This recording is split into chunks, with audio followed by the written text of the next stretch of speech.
Hoje nós vamos ler em 2 Tessalonicenses, capítulo 2. 2 Tessalonicenses, capítulo 2, versículo 1. Ora, irmãos, rogamo-vos, pela vinda de nosso Senhor Jesus Cristo e pela nossa reunião com Ele, que não vos movais facilmente do vosso entendimento, nem vos perturbeis, quer por espírito, quer por palavra, quer por epístola, como de nós. Como se o dia de Cristo, nós precisamos mudar essa palavra para Senhor. Como se o dia do Senhor estivesse já perto. Eu vou explicar um pouquinho daqui a pouco por que nós estamos mudando isso. Porque isso é fundamental para o entendimento dessa passagem. O final do versículo 2, de novo. Como se o dia do Senhor estivesse já perto. Ninguém de maneira alguma vos engane, porque não será assim, sem que antes venha a apostasia. E se manifeste o homem do pecado, o filho da perdição, o qual se opõe e se levanta contra tudo o que se chama Deus, ou se adora, de sorte que se assentará como Deus no templo de Deus, querendo aparecer Deus. Não vos lembrar de que essas coisas vos dizia, quando ainda estava convosco. E agora vamos para Apocalipse. Capítulo 7. Capítulo 7.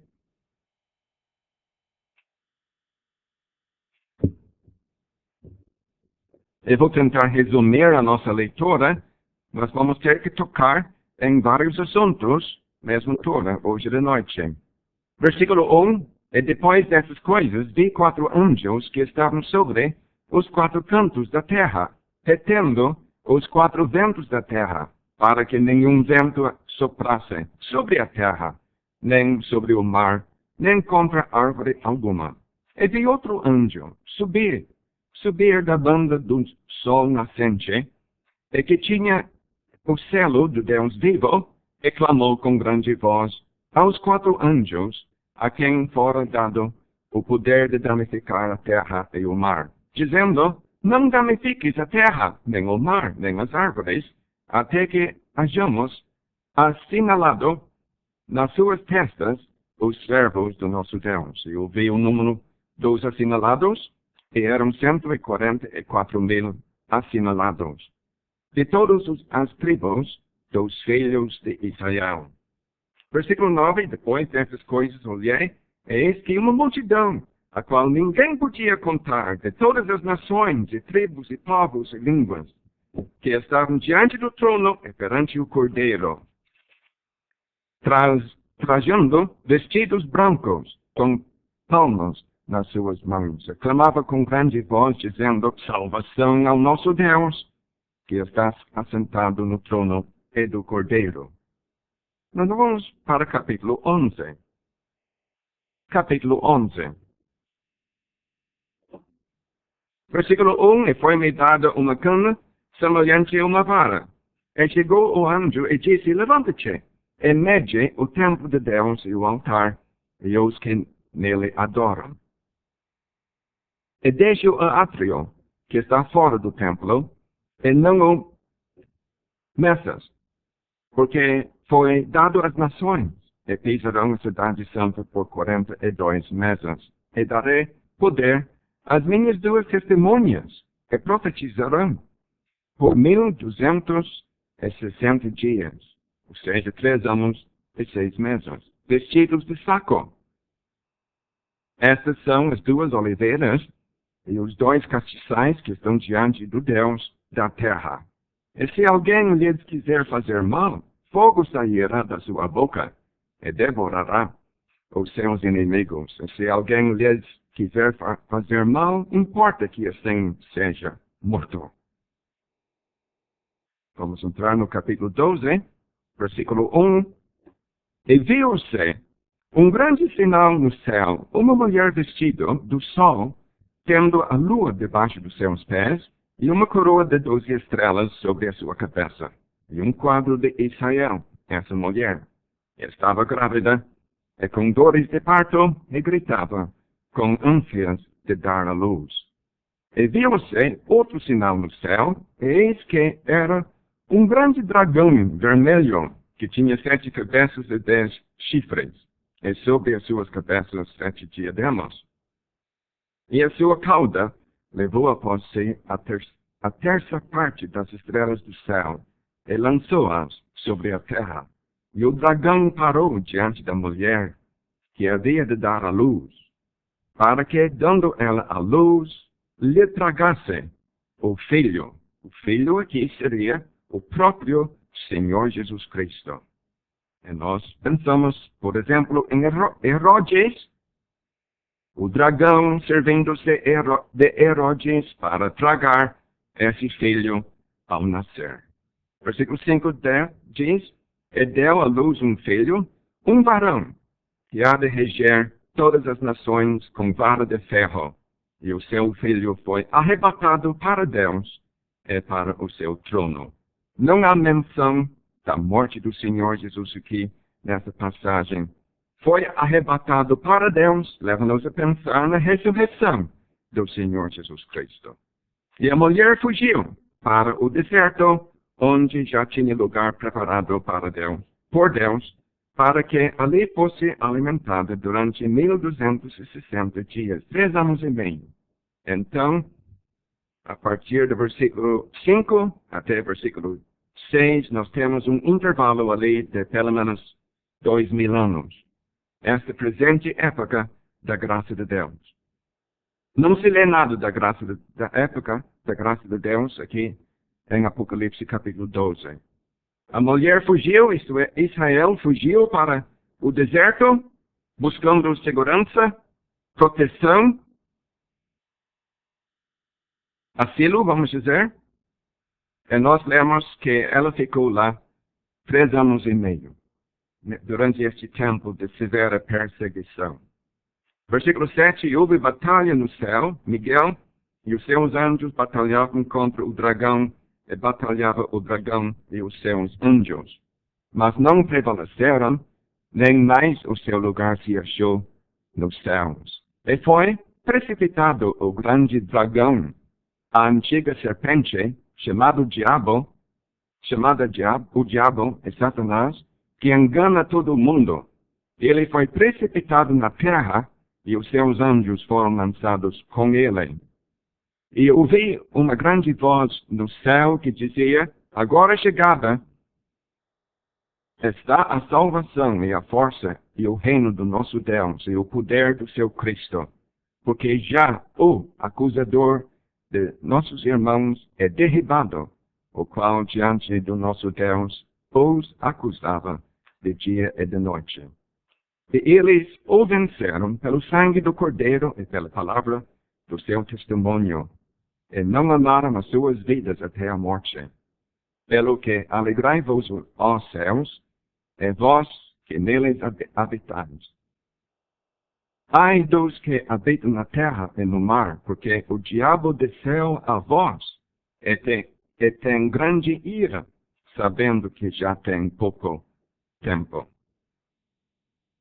Capítulo 13, versículo 1, e pôs-me sobre a areia do mar, e vi subir do mar uma besta que tinha 7 cabeças e 10 chifres, e sobre os seus chifres 10 diademas, e sobre as suas cabeças um nome de blasfêmia. Versículo 4, e adoraram o dragão que deu à besta o seu poder. E adoraram a besta, dizendo, quem é semelhante à besta? Quem poderá batalhar contra ela? E foi-lhe dada uma boca para proferir grandes coisas e blasfêmias. E deu-se-lhe poder para continuar por 42 meses, 3 anos e 6 meses. E abriu a sua boca em blasfêmias contra Deus para blasfemar do seu nome e do seu tabernáculo e dos que habitam no céu. Versículo 11. E vi subir da terra outra besta, que tinha 2 chifres, semelhantes aos de um cordeiro, e falava como o dragão, e exerce todo o poder da primeira besta na sua presença, e faz que a terra e os que nela habitam adorem a primeira besta cuja chaga mortal fora curada. Faz grandes sinais, de maneira que até fogo faz descer do céu à terra, à vista dos homens, e engana os que habitam na terra com sinais que lhe foi permitido que fizessem na presença da besta, dizendo aos que habitam na terra que fizessem uma imagem à besta que recebera a ferida da espada e vivia. Foi-lhe concedido que desse espírito à imagem da besta, para que também a imagem da besta falasse e fizesse que fossem mortos todos os que não adorassem a imagem da besta. Eu acho que nós temos lido o suficiente, mas eu vou ter que fazer referência para outras passagens, mesmo aqui em Apocalipse, daqui a pouco, Deus me ajudando. Então, irmãos, nós falamos ontem à noite sobre o arrebatamento. E que momento especial será? Realmente. Um minuto aqui na terra, outro minuto ali nos céus, enxergando o nosso próprio Senhor Jesus Cristo. Já pensou na possibilidade de alcançar o céu sem morrer? Todos nós temos vontade de alcançar o céu sem morrer. E sabe alguma coisa, amados irmãos? Em 2015, dá para dizer que a possibilidade disso acontecer é muito, muito grande. Muito grande. Porque aquilo que está acontecendo neste mundo hoje em dia aponta para a proximidade da vinda do Senhor Jesus Cristo. Essas atrocidades, mesmo lá na Europa, contra os judeus, olha, para mim, é o princípio de coisas piores que vão acontecer, mesmo na nossa vida até, antes da vinda do Senhor Jesus Cristo. Mas isto há de piorar cada vez mais. O Salvador deve estar bem próximo. Esse grande encontro com Ele nos ares deve estar logo. Mas nós temos pensado um pouquinho sobre o fato que, num instante, todos os salvos serão removidos da terra para o céu. Nós lemos ali em 2 Tessalonicenses, capítulo 2, daquilo que repressa, que detém o avanço do mal. Sabe? Removendo aquilo que detém, que repressa o mal. Isso vai criar lugar para o mal avançar sem restrição. Isso vai acontecer. Nós temos lido, pelo menos está escrito ali em 2 Tessalonicenses capítulo 2, que o mistério da iniquidade opera. Já o mistério da iniquidade opera. Mesmo nos nossos dias, amados irmãos, já o mistério da iniquidade opera. Eu quero me servir de uma ilustração para ajudar todos aqui presentes para entender isso. Vamos pensar numa represa, aquele muro de concreto. E do outro lado do muro de concreto, milhões e milhões de litros de água.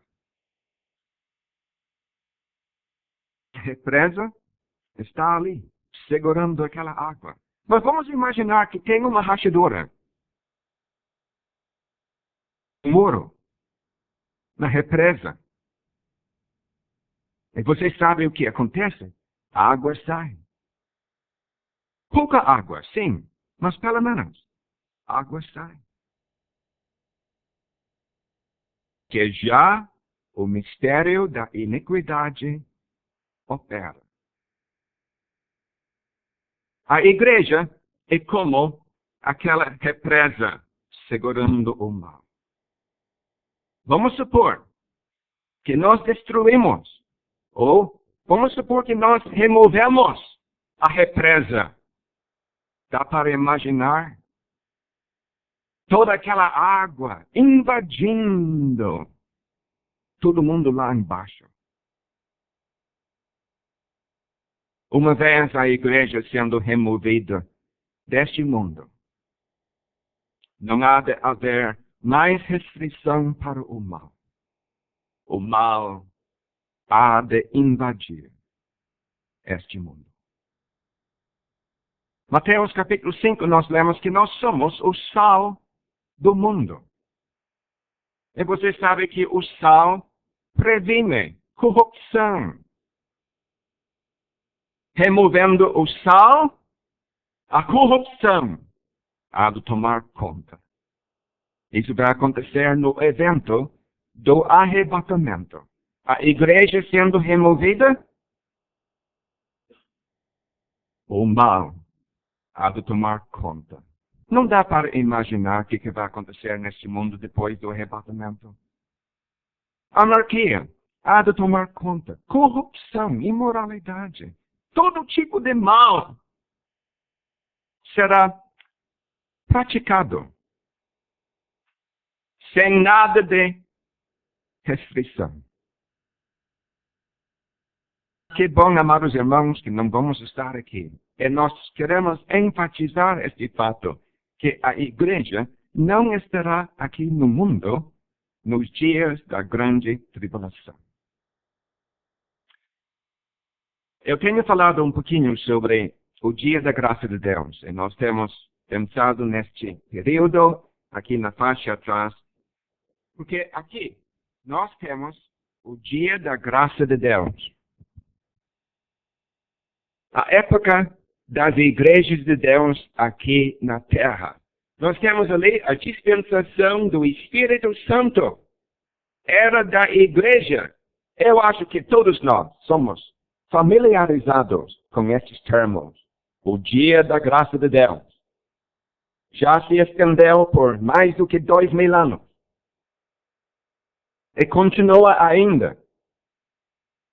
Podemos chamar essa dispensação a dispensação da igreja, dispensação do Espírito Santo, dispensação das igrejas de Deus. Mas eu gosto do termo, a dispensação da graça de Deus. Deus operando em graça para conosco, seres humanos. Deus oferecendo-nos salvação pela sua graça. Porque pela graça sois salvos por meio da fé. Se vê a graça de Deus por toda parte hoje em dia. Deus oferecendo a salvação a todo mundo. Ah, que bom que Ele faz isso. Então, temos aqui o dia da graça de Deus. Ontem à noite nós falamos sobre o arrebatamento, tribunal de Cristo, as bodas do Cordeiro. Esse período chama-se de o dia de Cristo. Ou o dia de Jesus Cristo. Ou o dia do Senhor Jesus Cristo. Nós vamos gravar isso na nossa cabeça, amados irmãos. Porque essas coisas são básicas, porém simples. É para distinguir essas épocas, nós temos que saber o que esses termos querem dizer. Nós temos aqui o dia da graça de Deus, que há de terminar com o arrebatamento. O dia de Cristo vai se realizar nessa esfera celestial, iniciando-se com o arrebatamento, inclui o tribunal de Cristo, as bodas do Cordeiro. Hoje nós vamos pensar um pouquinho sobre o dia do Senhor. Começa logo depois do arrebatamento. Eu não ia dizer que começa bem no ponto do arrebatamento. Eu vou explicar porquê daqui a pouco. Mas o dia do Senhor vai se iniciar depois do arrebatamento. Pode ser uma questão de meses, Pode ser uma questão de um ano. A gente não sabe, ninguém sabe. Mas o dia do Senhor há de se iniciar algum tempo depois do arrebatamento. Vai se realizar na esfera terrestre, não celestial. Mas o dia do Senhor há de se realizar aqui na terra. Inclui a grande tribulação. O reino milenar do Senhor Jesus Cristo. Inclui também, vamos dizer, o início da eternidade. E nós temos aqui, bem nesse lado, o dia de Deus, que é a própria eternidade. Vamos lembrar dessas distinções. Vai ajudar você nos seus estudos da Palavra de Deus. O dia da graça, o período atual. O dia de Cristo há de se iniciar com o arrebatamento, há de se realizar ali nos céus, incluindo o tribunal de Cristo, bodas do Cordeiro. Podemos incluir também a ceia das bodas do Cordeiro. Mas temos também o dia do Senhor, nós vamos elaborar sobre esse assunto hoje de noite. O dia do Senhor, aqui na terra, Deus atuando em juízo neste mundo, Deus exercendo a sua autoridade. Ele vai ter que fazer isso. Parece que Deus fica em silêncio, deixando todo esse mal se desenvolver nesse mundo hoje em dia, mas um dia logo Deus há de dizer, chega. Agora é a minha vez para atuar. E Deus atuará severamente aqui neste mundo. Depois do dia do Senhor, nós temos o dia de Deus, a eternidade. Mas temos muito assunto diante de nós hoje. Vamos deixar por enquanto os selos, as trombetas, as taças. Porque eu me sinto obrigado a tocar no assunto dos personagens dos últimos dias. Porque certos personagens vão se levantar nos últimos dias. E nós vamos ter que tocar nesse assunto hoje de noite. Deus nos ajudando. Mas nós temos lido ali em 2 Tessalonicenses capítulo 2, e nós lemos que antes do dia do Senhor, pelo menos 3 coisas têm que acontecer. E cada uma dessas coisas começa com a letra A.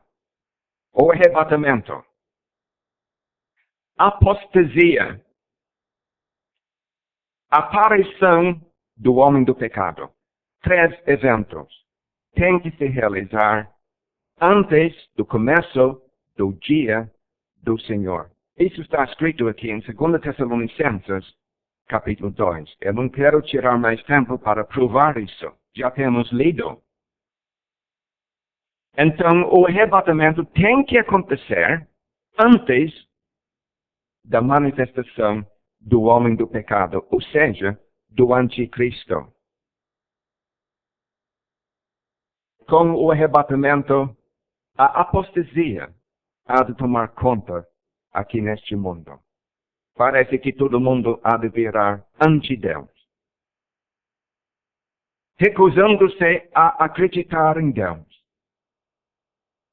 É muito difícil para nós imaginar o que há de se passar pelas mentes das pessoas depois do arrebatamento. Mas eu tenho pena das pessoas que hoje ouvem a mensagem do Evangelho. Pessoas que não se importam com a salvação da alma. Essas pessoas terão aquela grande, horrível descoberta. O Salvador acabou de vir. E agora estou aqui no mundo. Nunca vou estar no céu. Agora essas pessoas vão poder dizer, o meu lugar no inferno é garantido. Não há nenhuma esperança para ele alcançar o céu. Eu não quero que você fale assim. Por isso eu apelo para você buscar a sua salvação hoje, sem mais demora. Vai ser uma tragédia para os conhecedores do Evangelho descobrir que estão aqui no mundo depois do arrebatamento.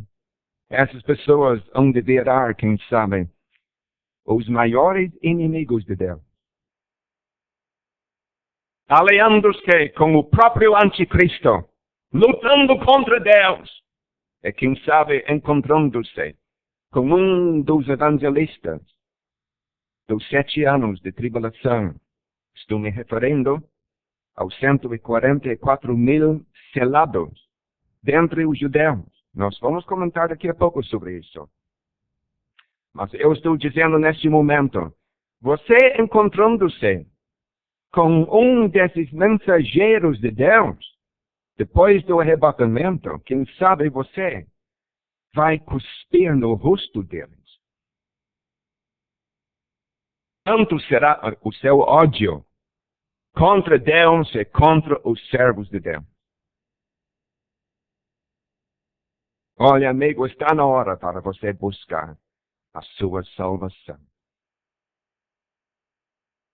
Mas, como eu disse, o dia do Senhor há de ter o seu início.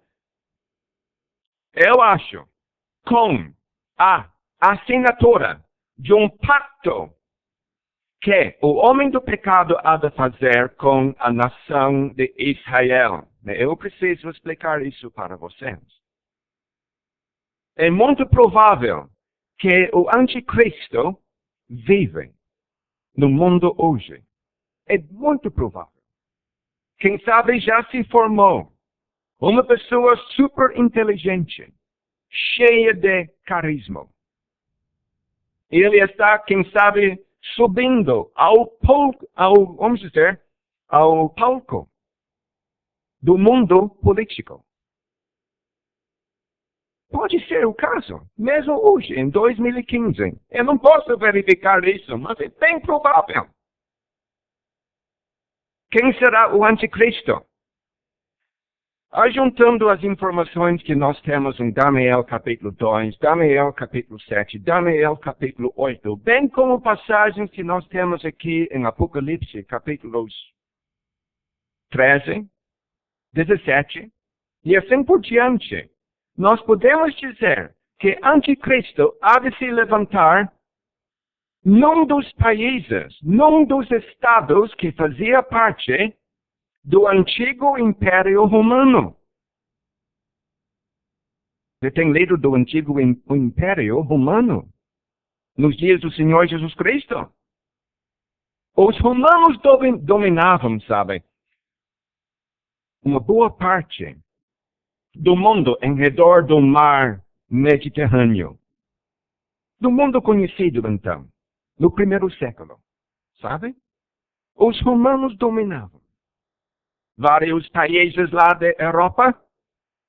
Fazia parte do Império. Certos países do norte da África também fazia parte. Eu tenho certeza que Anticristo há de se levantar num destes estados. Eu não sei qual, nem você, nem ninguém. Mas ele será um líder político. Ele há de se tornar presidente do seu país, quem sabe primeiro-ministro, de acordo com o sistema de governo. Mas ele há de se manifestar como um homem poderoso, super inteligente neste mundo. Todo mundo há de ficar admirado. Mas além disso, depois do arrebatamento, há de surgir uma confederação de 10 nações.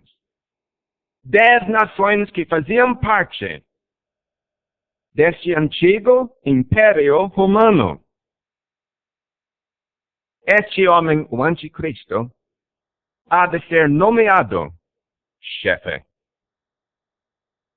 presidente o Supremo. E sabe, ele vai merecer isso. Por causa da sua carisma, por causa da sua inteligência. Ele vai saber como resolver problemas internacionais, bem como problemas nacionais.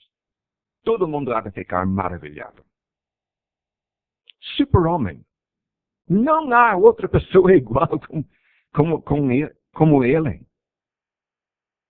Ele será homem único aqui no mundo. Único. Este homem, levantando-se assim, tornando-se cada vez mais poderoso, ele há de fazer esse pacto com a nação de Israel. Todos nós sabemos que a nação de Israel é e será o centro da atenção de todo mundo. Tem muitas e muitas nações, mesmo hoje, contra a nação de Israel.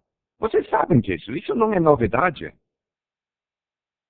Mas ele, sendo super inteligente, a fim de resolver os problemas internacionais, ele há de prometer proteção para Israel. Os israelitas vão gostar disso. Pá, que bom que esse homem está atuando em nosso favor. Nós aceitamos a proteção dele. E eles vão assinar o decreto com o anticristo, o homem do pecado. Esse pacto há de continuar, como ele há de dizer, isto é, o anticristo, 7 anos. 7 anos. De onde vem os 7 anos, diz alguém? Daniel, capítulo 9. Eu não quero tirar tempo para provar isso, porque nós estudamos isso na conferência em Santa Cruz do Sul, no ano passado, 12 de outubro. Então, nós lemos da 70ª semana, ali em Daniel, capítulo 9. E você sabe que aquela semana representa 7 anos. Você tem ouvido isso? Eu tenho certeza. Então, nós podemos enfatizar categoricamente que esse período de 7 anos há de ter o seu início com a assinatura desse pacto com Israel. E vai continuar. Até quando?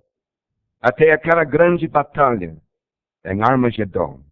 E o aparecimento, manifestação de Cristo, descendo em toda a sua glória, sentado num cavalo branco, a fim de estabelecer o seu reino. E esse período de 7 anos se divide em 2. A primeira metade, o princípio das dores. No capítulo 24 nós lemos isso. A última metade chama-se de grande tribulação. Os 7 anos são de tribulação. Mas estou distinguindo para vocês os primeiros 3 anos e meio, o princípio das dores. Os últimos 3 anos e meio, a grande tribulação. Eu não gostaria de estar no mundo, então. Nem na primeira metade, e certamente nem na segunda metade desse período. Será que você há de estar? Como é que você há de viver a sua vida em Porto Alegre nesses dias horríveis? Tem que buscar a sua salvação logo. Mas é uma maravilha que a nação de Israel há de receber esse homem. Ele vai ser judeu? Diz alguém, ele tem que ser judeu. Ele pode ser judeu. Mesmo sendo chefe de um estado na Europa. Tal homem pode ser judeu. Um dos melhores primeiros ministros de Grã-Bretanha, isto é, de Grã-Bretanha e também Irlanda. Estou dizendo que um dos melhores até era um judeu. 1864, 8, ele veio a ser primeiro-ministro. Foi um homem bem-sucedido. Bem aceitado. Conseguiu fazer muita coisa para o bem das ilhas britânicas. O nome dele era Benjamin Disraeli, judeu. Então eu não vejo nenhum problema.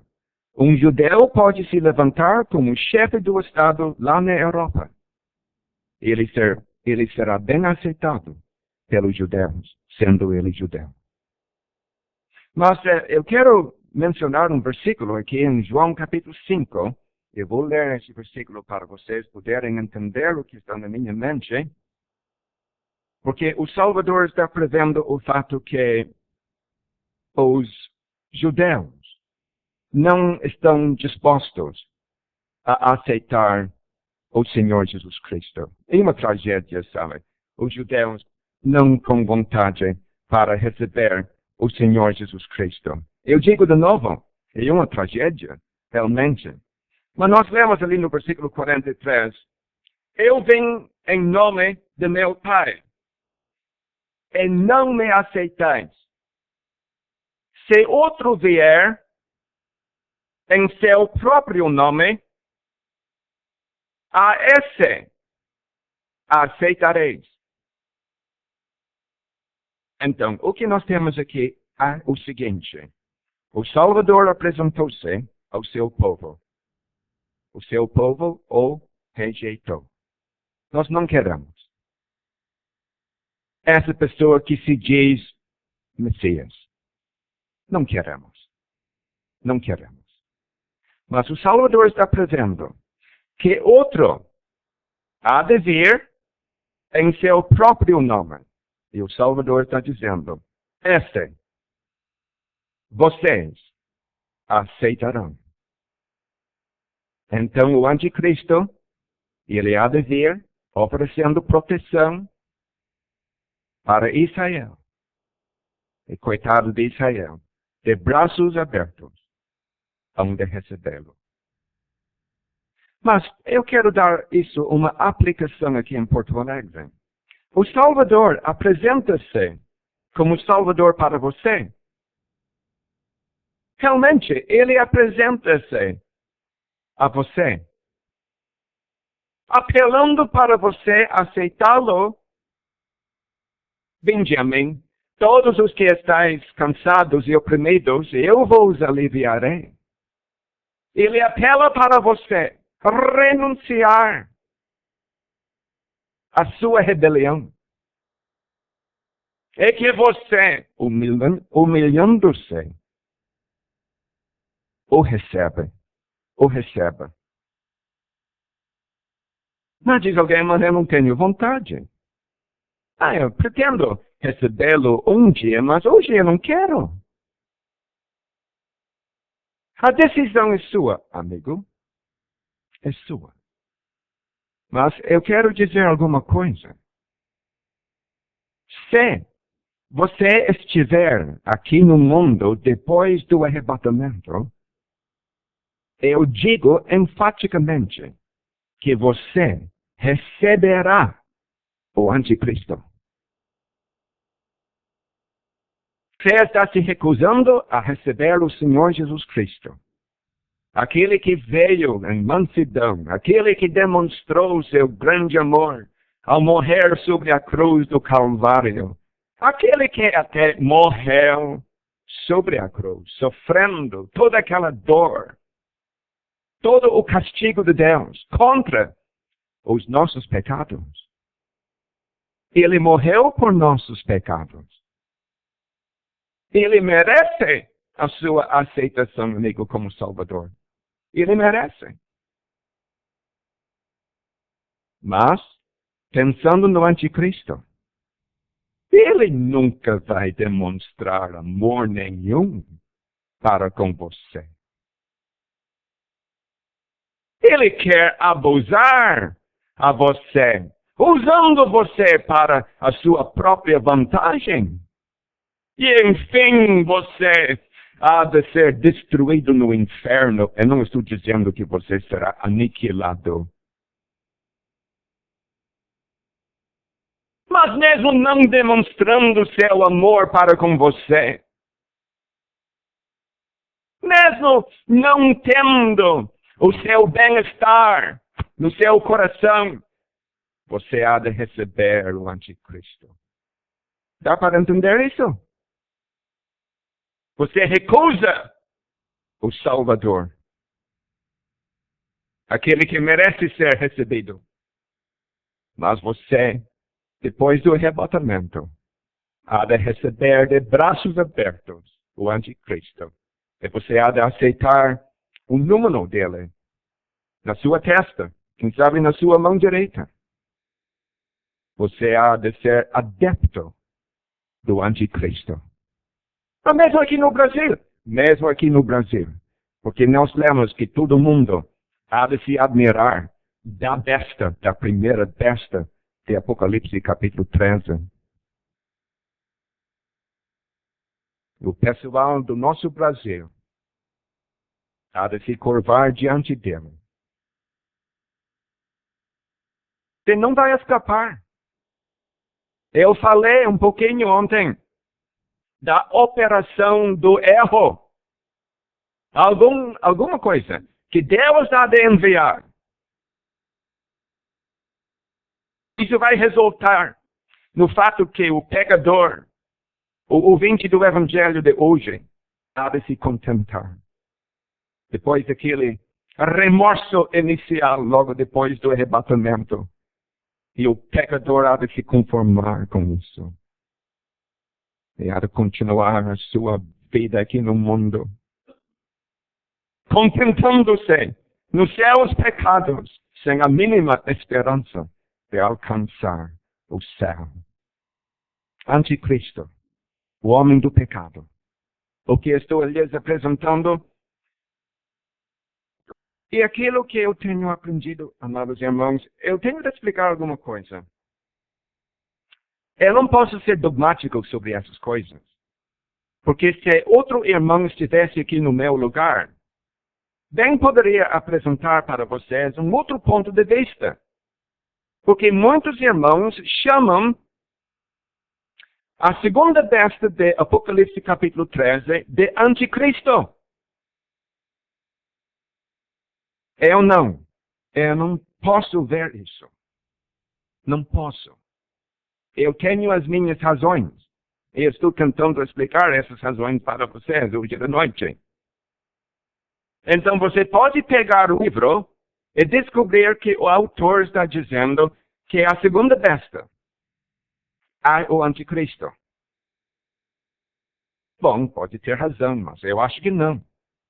Mas você tem que analisar tudo e chegar à sua própria conclusão.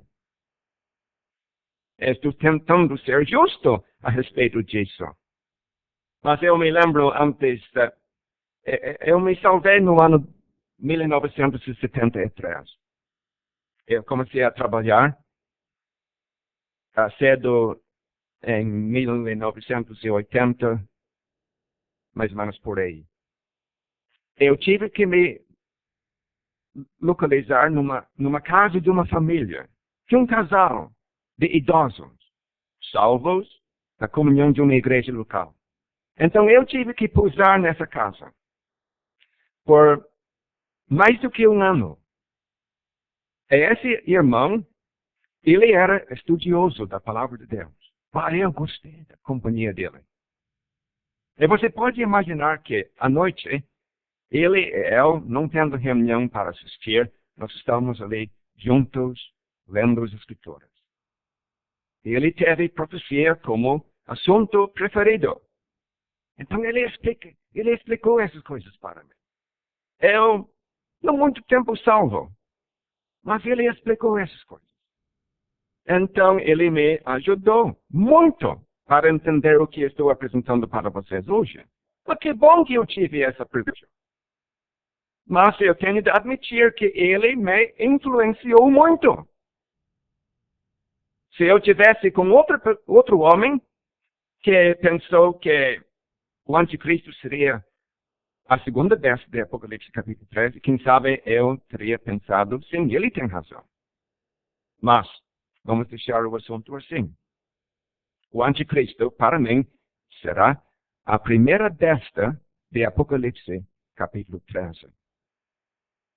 Então, eu já disse, ele há de fazer esse pacto com Israel. Pela metade da 70ª semana, isto é, pela metade desse período de 7 anos, ele há de anular o pacto. Ele há de pôr fim ao pacto. Temos aqui um desenho. Por exemplo, o estabelecimento de um concerto entre Israel e o homem do pecado por 7 anos. E pela metade desse período, ele há de anular. Anula-se o concerto depois de 3 anos e meio. E não protege mais a nação de Israel. E ele vira contra a nação de Israel. Depois de 3 anos e meio, ele mesmo há de entrar no templo em Jerusalém, que há de ser construído ainda. E ele há de entrar ali no Santo dos Santos para contaminar o templo. E há de se proclamar: Deus, eu sou Deus, vocês têm que me adorar. Vamos deixar esse acesso. Para mim, ele é o falso profeta. Ele tem a sua base em Israel. Ele se levanta da terra, enquanto a primeira besta se levanta do mar. Então, também, o falso profeta, a segunda besta de Apocalipse capítulo 13, será subordinado à primeira besta. Ele não atrai atenção para si. Mas ele diz para todo mundo lá em Israel: vocês têm que adorar o meu colega, a primeira besta, anticristo. Então ele dirige todo mundo para a primeira besta. O falso profeta, ele há de fazer uma imagem da primeira besta. Ele há de montar essa imagem no Santo dos Santos. Agora, vocês têm uma réplica, um ídolo aqui. Você tem como adorar esse ídolo que representa a primeira besta. Então, o falso profeta há de estabelecer até idolatria ali em Israel. E nós lemos em Mateus capítulo 24, Daniel capítulo 9, da abominação da desolação. É justamente aquela imagem. E o Salvador avisou os seus ouvintes ali em Mateus 24, enxergando a abominação da desolação. Está na hora para fugir. Você tem que fugir de uma vez. Aquele que está no telhado não deve descer para pegar as coisas ali em casa. Tem que fugir já. Isso é o sinal do início da grande tribulação. Perseguição contra Israel. E muitos hão de sofrer. Até o anticristo há de perseguir os de Israel. Vamos refletir um pouquinho em outro personagem. Temos lido ali em capítulo 12 do dragão, Satanás, o príncipe das potestades do ar, conforme Efésios capítulo 2 e 2.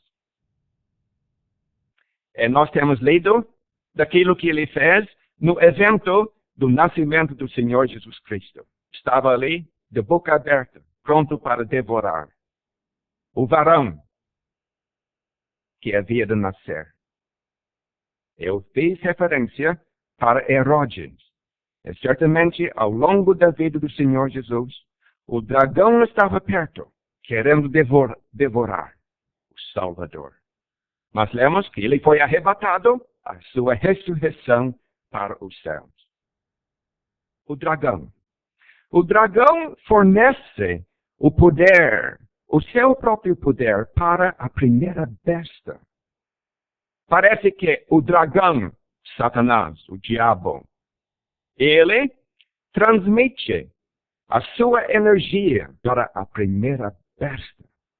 É quase incrível para nós acreditar. E isso quer dizer, amados irmãos, que o diabo há de estabelecer um tipo de falsa trindade no mundo nos últimos dias. Temos o dragão, temos a primeira besta, anticristo, temos a segunda besta de Apocalipse 13, o falso profeta. O dragão representando Deus Pai.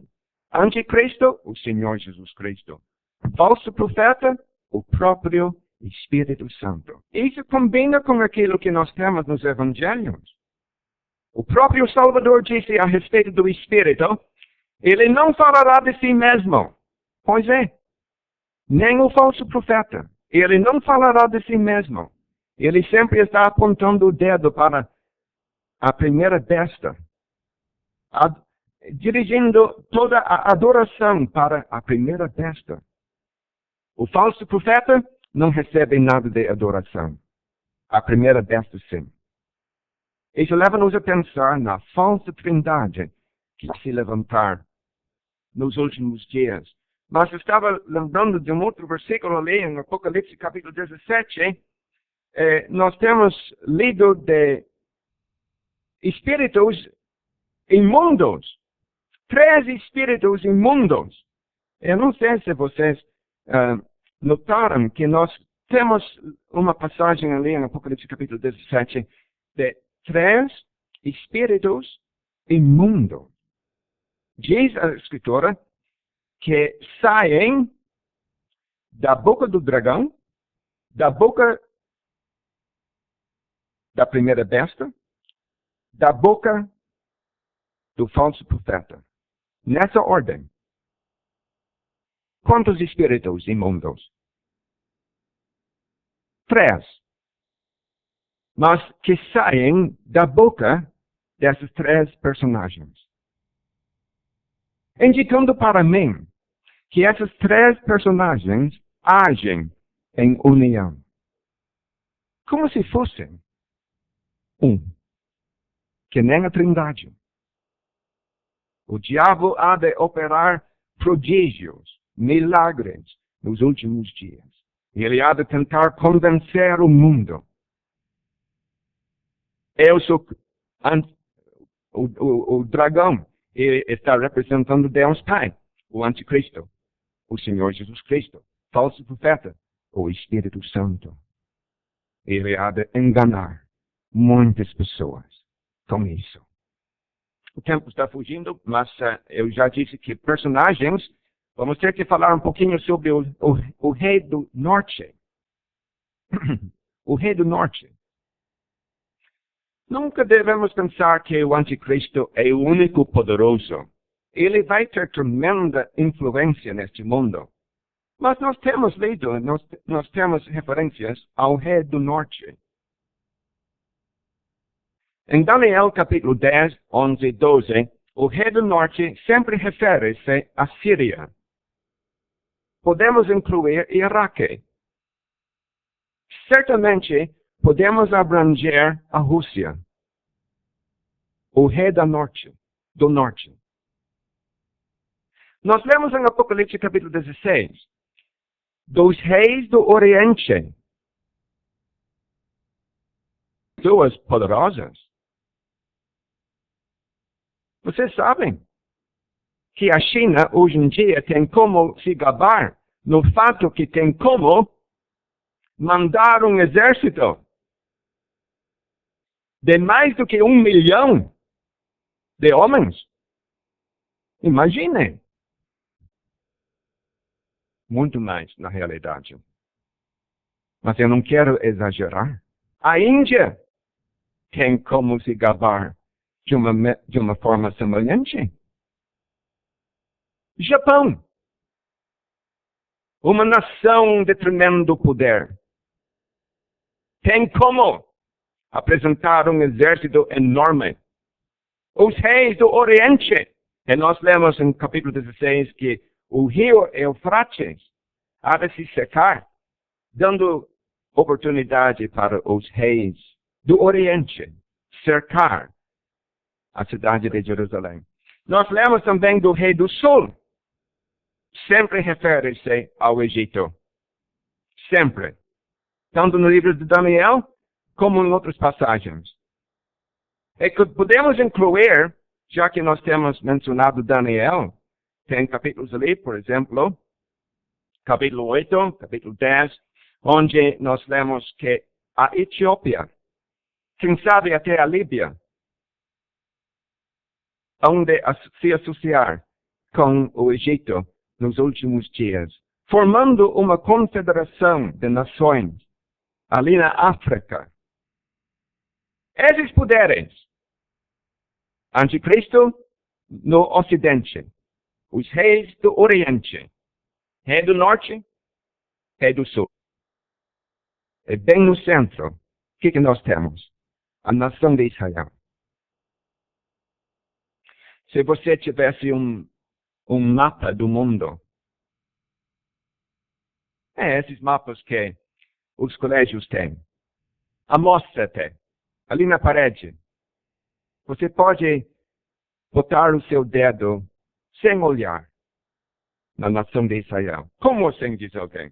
Só precisa colocar o seu dedo bem no centro da faixa. Tem a nação de Israel. Nos últimos dias, embora esses poderes tenham diferenças entre si também são inimigos. Porque nós lemos do rei do norte batalhando contra o rei do sul batalhando contra o rei do norte. Então tem hostilidades entre esses poderes. Mas uma coisa une esses poderes dos últimos dias. O que é? Ódio comum contra a nação de Israel. Essas nações, enfim, hão de se congregar em redor da nação de Israel. Finalizando a grande tribulação.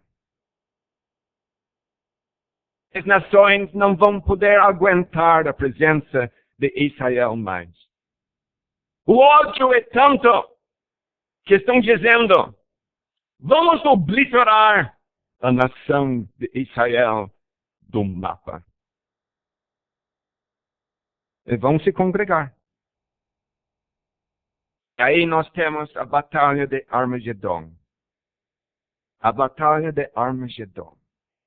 Milhares e milhares de soldados congregados em redor de Israel. Especificamente ali na planície de Armagedon. Dá para ver esse local? Mesmo hoje.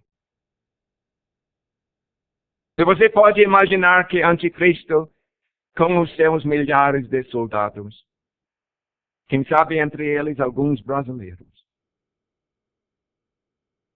do sul, rei do norte, os reis do oriente, todo mundo olhando para Jerusalém. Israel, tremendo, quem sabe, sem esperança, agora é uma questão de minutos. E você pode imaginar que os generais dos exércitos, quem sabe com o seu dedo no botão, na chave, para causar, vamos dizer, uma explosão. Vamos dizer, uma bomba atômica. Mas quando ele está prestes para apertar a chave, o que vai acontecer? O próprio Senhor Jesus Cristo há de se manifestar. Ao invés de olhar para Jerusalém, de repente, todos os soldados vão olhar para... O que está acontecendo agora? Veja só o brilho! O que está acontecendo? O próprio Senhor Jesus acabou de se manifestar. Sentado num cavalo branco, descendo devagarzinho. com a espada na sua boca.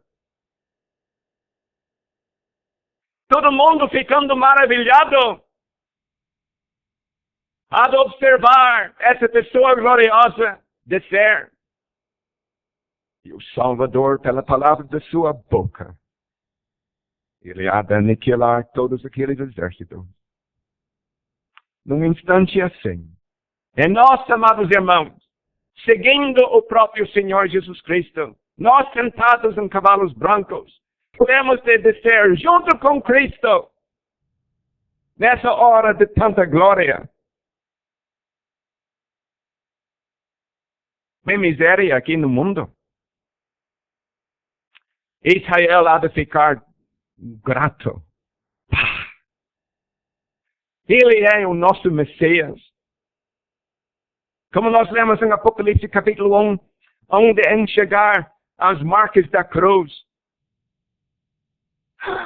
Foi ele que foi ferido pelas nossas transgressões e moído pelas nossas iniquidades.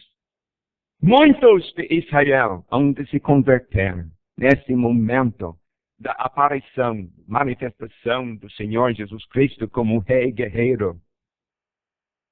Muitos hão de aceitá-lo nesse momento.